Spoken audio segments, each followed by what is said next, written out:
जय हिंद दोस्तों। आज पूरी दुनिया में ऊर्जा का संकट चल रहा है। दुनिया अभी तक भी ऊर्जा की पूर्ति के लिए गैर नवीकरणीय स्रोतों पर ही निर्भर है। गैर नवीकरणीय स्रोत का मतलब होता है कि अभी हम जो पेट्रोलियम उत्पाद और कोयला आदि का यूज कर रहे हैं, ये सभी ऊर्जा के गैर नवीकरणीय स्रोत है, जिन पर हम ज्यादा समय तक निर्भर नहीं रह सकते, क्योंकि आज नहीं तो कल आने वाले भविष्य में यह स्रोत खत्म हो जाएंगे और हमें अपनी ऊर्जा की जरूरतें पूरी करने के लिए दूसरे सोर्सेज पर जाना ही होगा। और आज भी आप देख रहे होंगे कि कैसे इनकी कीमतें ज्यादा बढ़ रही है। इसलिए दुनिया के कई देश यह कोशिश कर रहे हैं कि हम परंपरागत स्रोतों से हटकर ग्रीन एनर्जी की ओर जाएं। लेकिन यह इतना आसान भी नहीं है, क्योंकि अभी हम पेट्रोलियम और कोयला उत्पादों पर ही इतने ज्यादा निर्भर हैं कि अचानक इनको छोड़कर दूसरे सोर्सेज पर शिफ्ट होना बहुत ही मुश्किल है। पूरी दुनिया अब रीन्यूएबल और ग्रीन एनर्जी की ओर रुख कर रही है। और दोस्तों, इसके लिए सबसे अच्छा सोर्सेज है सूरज की रोशनी। भला इससे अच्छा भी दुनिया में और क्या हो सकता है, क्योंकि सूरज की रोशनी से ऊर्जा पैदा करके ग्रीन एनर्जी बनाई जा सकती है। और आपको बता दें कि पूरी मानवता साल भर में जितनी ऊर्जा का इस्तेमाल करती है, उतनी ऊर्जा तो सूरज से महज 1 घंटे में धरती पर पहुंच जाती है। यानी अगर सूरज की ऊर्जा का इस्तेमाल हम सही तरीके से करें तो इससे बहुत ही फायदा हो सकता है। लेकिन समस्या यही है कि इसके लिए मजबूत इंफ्रास्ट्रक्चर, निवेश और टेक्नोलॉजी चाहिए, और हर देश के पास इतने संसाधन होते नहीं है कि वो ऐसा इंफ्रास्ट्रक्चर तैयार कर सके। तो दोस्तों, भारत ने दुनिया को ऊर्जा की कमी से निपटने का एक ऐसा सॉल्यूशन दिया है जो हमेशा हमेशा के लिए ऊर्जा की कमी को दूर कर देगा। भारत ने जो प्रोजेक्ट दुनिया के सामने रखा है, वो भारत को तो वर्ल्ड लीडर बना ही सकता है, साथ ही साथ दुनिया में हमेशा हमेशा के लिए ऊर्जा की कमी को भी दूर कर सकता है। दोस्तों, भारत ने दुनिया के सामने ये जो प्रोजेक्ट रखा है, तमाम देश उसका समर्थन भी कर रहे हैं। यहाँ तक कि ब्रिटेन और अमेरिका भी इस प्रोजेक्ट की अहमियत को समझते हुए इस प्रोजेक्ट से अब जुड़ रहे हैं। दोस्तों, भारत के इस प्रोजेक्ट को जलवायु परिवर्तन के लक्ष्यों को पूरा करने की दिशा में गेम चेंजर कहा जा रहा है। और भारत के इस प्रोजेक्ट का साथ निभा रहे हैं अंतर्राष्ट्रीय सौर गठबंधन और वर्ल्ड बैंक। इन तीनों के बीच एक MOU भी साइन हो चुका है। इस प्रोजेक्ट से दुनिया भर के देशों को जोड़ने के बाद भारत को भी काफी सारा फायदा मिलने वाला है। आपको इस प्रोजेक्ट के बारे में पूरी जानकारी बताएं, उससे पहले आप भारत की स्थिति को भी देख लीजिए, क्योंकि ऊर्जा का संकट केवल दुनिया में ही नहीं बल्कि भारत में भी बना हुआ है। और आगे आने वाले वक्त में क्या होगा ये कोई नहीं जानता। भारत जैसे देश में इतनी विशाल आबादी के लिए एनर्जी की जरूरतें पूरी करना एक बहुत बड़ी चुनौती बनी हुई है। ऐसे में सोचने की जरूरत है कि हमारे पास कौन से विकल्प मौजूद हैं। और दोस्तों, हमारे देश में तो खाड़ी देशों के जैसे तेल के भंडार भी नहीं है ताकि हम अपनी जरूरतें पूरी कर सके। हमें तो अपनी एनर्जी की जरूरतों को पूरा करने के लिए दूसरे देशों पर निर्भर रहना पड़ता है। हमें उनसे ही आयात करना पड़ता है। तेल और गैस की ज्यादातर पूर्ति हमारे देश में ईरान, रूस और सऊदी अरब से होती है।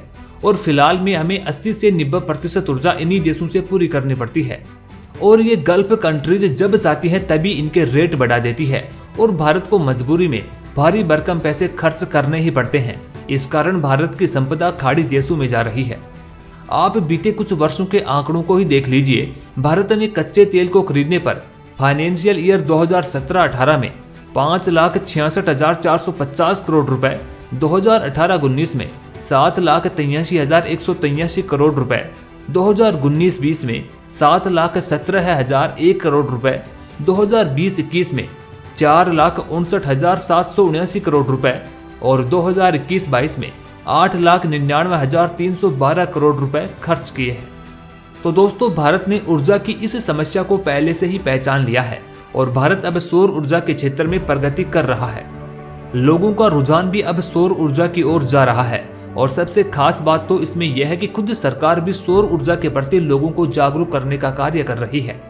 विभिन्न प्रकार की योजनाएं चलाई जा रही है, और इसका सबसे बड़ा एग्जाम्पल हमें देश में देखने को भी मिल गया। सरकार के द्वारा गुजरात के मोढेरा गांव को भारत का पहला ऐसा गांव घोषित किया गया है जो पूरे तरीके से सौर ऊर्जा से चलता है। इस गांव के घरों में 1000 से अधिक सौर पैनल लगाए गए हैं। इससे गांव वालों के लिए 24 घंटे बिजली पैदा होती है। बिजली बनाने के लिए गांव के हर एक घर की छत पर 1 किलोवाट क्षमता वाले सोलर पैनल और सोलर सिस्टम लगाए गए हैं। ये सभी solar system battery energy storage system से जुड़े हुए हैं।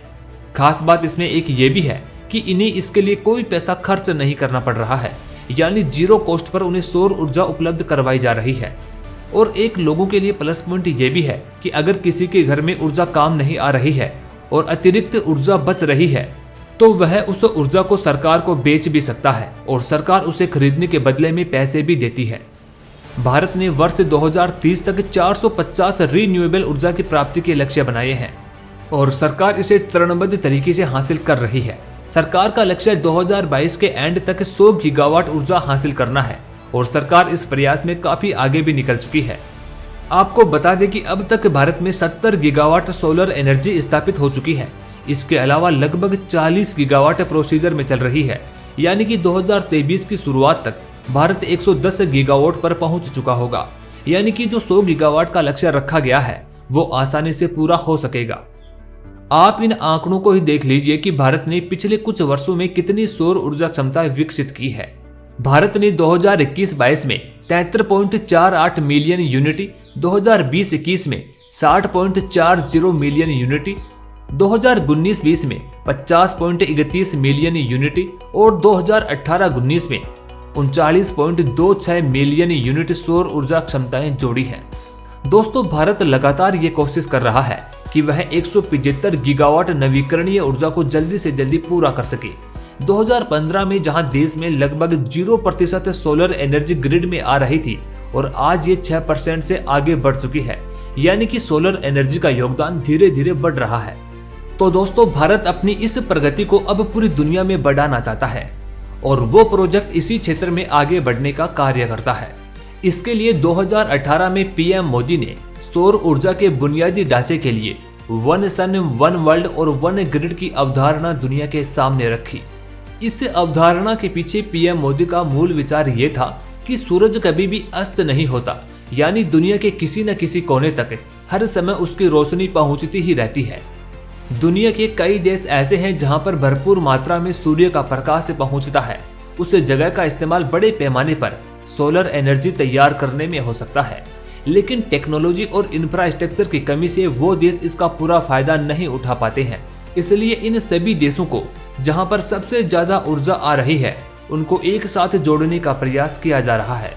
वन सन वन वर्ल्ड और वन ग्रिड प्रोजेक्ट का लक्ष्य है कि इन सभी देशों को मिलाकर के पूरी दुनिया में एक सौर ऊर्जा की आपूर्ति करने वाला हाई पावर का ट्रांसनेशनल बिजली ग्रिड विकसित किया जाए और उससे पूरी दुनिया को जोड़ा जाए।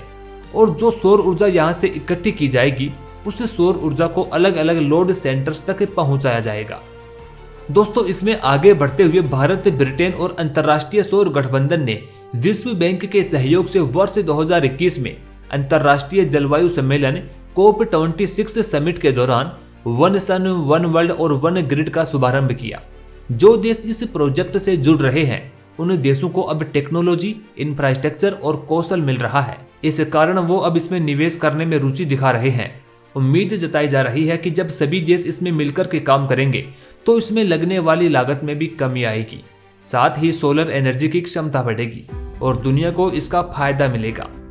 दोस्तों, एक विश्व, एक सूर्य और एक ग्रिड के माध्यम से क्षेत्रीय और अंतर्राष्ट्रीय स्तर पर एक दूसरे से जुड़े हुए ग्रीन ग्रिड माध्यम से विभिन्न देशों के बीच ऊर्जा साझा करने और ऊर्जा की आपूर्ति में संतुलन बनाने का प्रयास किया जा रहा है।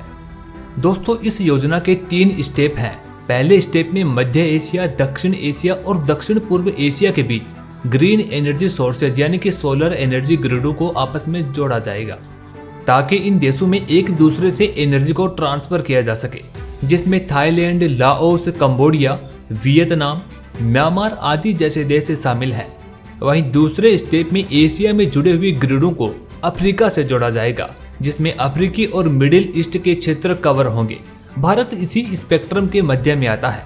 और फिर तीसरे और आखिरी स्टेप में दुनिया के इन सभी ग्रिडों को आपस में जोड़ने का कार्य किया जाएगा। दोस्तों, एक एक करके दुनिया के कई देश पीएम मोदी के द्वारा बताए गए इस प्रोजेक्ट की ताकत को समझ रहे हैं और अब इसमें जुड़ने में दिलचस्पी दिखा रहे हैं। अब तक दुनिया के 110 देश इस गठबंधन में जुड़ चुके हैं। दुनिया के ऐसे देश जो धरती की कर्क रेखा और मकर रेखा के आंशिक या मुख्य रूप से मार्ग में आते हैं, वो देश सौर ऊर्जा के मामले में काफी समृद्ध हैं। अगर उनसे बेहतर तालमेल किया जाए तो सौर ऊर्जा की काफी मांग को पूरा किया जा सकता है, क्योंकि दुनिया में ऐसे काफी सारे देश हैं जहां पर वर्ष भर सूर्य चमकता रहता है, लेकिन चूंकि वो देश इतने अमीर नहीं है, इसलिए उनके पास संसाधनों की, टेक्नोलॉजी की कमी होती है। इसलिए ISA संगठन इन देशों को सौर ऊर्जा के क्षेत्र में आगे बढ़ने में मदद करता है। जो देश इस गठबंधन के साथ जुड़ रहे हैं उनको निवेश से इंफ्रास्ट्रक्चर, टेक्नोलॉजी, ये सभी चीजें प्रोवाइड करवाई जा रही है और दुनिया के कई देश लगातार इसके साथ जुड़ते जा रहे हैं। पिछले 7 सालों में ये संगठन काफी तेजी से आगे बढ़ा है और भारत के लिए तो इस बार बड़ी बात ये भी है कि अंतर्राष्ट्रीय सौर गठबंधन की 5वीं असेंबली दिल्ली में आयोजित की जा रही है और भारत इस असेंबली का अध्यक्ष भी है। दोस्तों, सौर ऊर्जा को बढ़ावा देने के लिए उसमें काफी सारे संसाधनों की आवश्यकता पड़ती है, जैसे कि टेक्नोलॉजी की उपलब्धता और उसका विकास, उसमें लगने वाले कंपोनेंट्स की कीमतों में कमी होना, स्टोरेज टेक्नोलॉजी का विकास भी चाहिए होता है। साथ ही बड़े पैमाने पर निर्माण के लिए उसमें इनोवेशन की आवश्यकता होती है। अंतर्राष्ट्रीय सौर गठबंधन की 5वीं असेंबली में मुख्य रूप से इन्हीं सब प्रॉब्लम का सॉल्यूशन किया जा रहा है। इस बार रिस्क मिटिगेशन फंड पर चर्चा हो रही है। दोस्तों, रिस्क मिटिगेशन फंड का मतलब होता है कि इसमें होने वाले जोखिम से इन्वेस्टर को राहत दी जाए। साथ ही दुनिया के उन गरीब देशों में भी निवेश करने पर चर्चा होगी जहां अभी तक सौर ऊर्जा के क्षेत्र में कोई निवेश नहीं हुआ है। दरअसल दोस्तों, सौर ऊर्जा को आगे बढ़ाने में सबसे बड़ी प्रॉब्लम ये आ रही है कि कोई भी इसमें पैसा नहीं लगाना चाहता। कम विकासशील देशों में बड़े इन्वेस्टर पैसे लगाने का रिस्क नहीं लेना चाहते। तो इसी रिस्क को कम करने के लिए इस असेंबली में एक ऐसा प्रपोजल तैयार किया जा रहा है जिसमें रिस्क मिटिगेशन फंड हर देश को उपलब्ध करवाया जाएगा, यानी रिस्क मैनेजमेंट फैसिलिटीज बनाई जाएगी ताकि इन्वेस्टर को इसमें कॉन्फिडेंस मिल सके और जब उन्हें एक सुरक्षा मिलेगी तो वो इसमें पैसा भी लगाएंगे। दोस्तों, अगर दुनिया सोलर एनर्जी की तरफ बढ़ती है तो इसके दूसरे फायदे और भी हैं। पहला तो यह है कि सोलर एनर्जी गैर नवीकरणीय स्रोतों से काफी सस्ती पड़ती है और साथ ही साथ दुनिया में काफी सारे रोजगार भी उपलब्ध करवा रही है। संयुक्त राष्ट्र के अंतर्राष्ट्रीय श्रम संगठन की यह एक रिपोर्ट देखिए। इस रिपोर्ट के अनुसार पिछले वर्ष नवीकरणीय ऊर्जा के क्षेत्र में 1,27,00,000 लोगों को रोजगार के नए अवसर मिले हैं। इस समय दुनिया में महामारी और ऊर्जा का संकट चल रहा है, लेकिन इसके बावजूद भी इस क्षेत्र में 7 लाख लोगों को नई नौकरियां मिली हैं। चीन में विश्व के 42%, यूरोपीय संघ और ब्राजील में 10% वहीं भारत और अमेरिका में 7% रोजगार के अवसर मिले हैं। साथ ही इस रिपोर्ट में यह भी कहा गया है कि सौर ऊर्जा काफी तेजी से दुनिया में आगे बढ़ रही है। वर्ष 2021 में ही 43 लाख लोगों को इस क्षेत्र ने रोजगार उपलब्ध करवाया है। दोस्तों, घरों में ही क्यों बल्कि अब तो खेती के लिए भी, यहाँ तक कि गाड़ियां और बसों को भी सोलर पावर से चलाने का प्रयास किया जा रहा है और मार्केट में ऐसी कई गाड़ियां भी आ चुकी है जो केवल सोलर एनर्जी से ही चलती हैं। और दोस्तों, ये तो आप सभी जानते हैं कि तेल के भंडार बेहद सीमित हैं और आज नहीं तो कल ये खत्म हो जाएंगे। इसलिए दुनिया ने पहले तो इलेक्ट्रॉनिक वाहनों की तरफ रुख किया और उन्हें ही भविष्य के वाहन के तौर पर देखा जा रहा है। लेकिन अब टेक्नोलॉजी काफी आगे निकल चुकी है। अब बात सौर ऊर्जा से चलने वाले वाहनों की हो रही है, क्योंकि ये वाहन अब इलेक्ट्रॉनिक वाहनों का विकल्प बन रहे हैं। दुनिया भर की कई कंपनियां अब सौर ऊर्जा से चलने वाले वाहनों पर काम कर रही है ताकि पेट्रोल और डीजल पर निर्भरता कम की जा सके और इनसे होने वाले प्रदूषण से भी धरती को बचाया जा सके। चलिए आपको सौर ऊर्जा से चलने वाली गाड़ियां दिखाते हैं। नीदरलैंड की एक कंपनी सौर ऊर्जा से चलने वाली एक कार लॉन्च कर चुकी है। कार का नाम है लाइटईयर जीरो। कंपनी ने अक्टूबर 2022 में ही दुनिया के सामने इस कार को पेश किया है। दुनिया की पहली सौर ऊर्जा से चलने वाली कार संयुक्त अरब अमीरात में आ चुकी है और 2023 से हमें सौर ऊर्जा से चलने वाली इन कारों की बिक्री भी देखने को मिल सकती है। कंपनी का कहना है कि जिन देशों में सूर्य की भरपूर ऊर्जा आती है वहां पर मात्र एक बार चार्ज करने से ही यह कार 600 किलोमीटर की यात्रा कर सकती है। वहीं एक बार अगर इसको फुल चार्ज कर लिया जाए तो यह 7 महीने तक चल सकती है। कंपनी का यह भी कहना है कि जैसे जैसे टेक्नोलॉजी इसमें और आगे ऐड होती जाएगी, इसकी कीमतों में कमी भी होगी और सर्विस भी और ज्यादा बेहतर देखने को मिलेगी। कंपनी लगभग 1000 कारें ऐसी बनाने वाली है, यानी अब सौर ऊर्जा का उपयोग करके हम कार भी चला सकते हैं।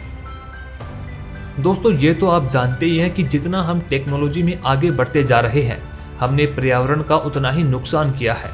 अगर हमें फिर से धरती पर संतुलित जीवन को जीना है तो इसका रास्ता भी हमें केवल सूर्य ही दिखा सकता है। और यह पीएम मोदी की दूरदर्शिता का ही नतीजा है कि दुनिया के कई देश अब इस प्रोजेक्ट में रुचि दिखा रहे हैं और जलवायु परिवर्तन को लेकर गंभीर हो रहे हैं।